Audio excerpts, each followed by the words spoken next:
கம்பன் என்றொரு கவிஞனும் கண்ணதாசன் என்றொரு கவியரசனும் எப்போதும் அணைத்து கொண்ட மொழி எம் தமிழ் மொழி.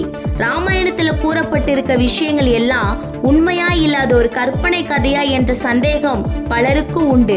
இந்த நிலையில ராமாயணம் உண்மைதான் அப்படிங்கிறதுக்கு ஆதாரமா பல விஷயங்கள் கூறப்படுகிறது.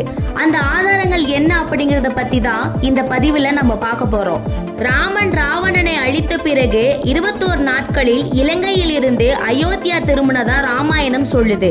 ஒரு மனிதன் வெறும் 21 நாட்களில் இலங்கையில் இருந்து அயோத்தியாவிற்கு நடந்தே வந்திட முடியுமா என்ற சந்தேகங்கள் நமக்குள் எழலாம். இந்த சந்தேகத்தை தீர்ப்பதற்காக தேடல் பொறியின் அதாவது கூகுள் மேப்பின் உதவியை நாடணும். ஆச்சரியம் என்னன்னா கூகுள் மேப்பும் இலங்கையில் இருந்து அயோத்தியா செல்வதற்கு 21 நாட்கள் தான் ஆகும்னு சொல்லுது. இதை நீங்க கூட இப்பவே பரிசோதித்து பார்க்கலாம். ராமாயணம் பற்றி இன்னும் பல ஆதாரங்கள் உண்டு. அதை அடுத்த பதிவில் பார்ப்போம். வாழ்க தமிழ்.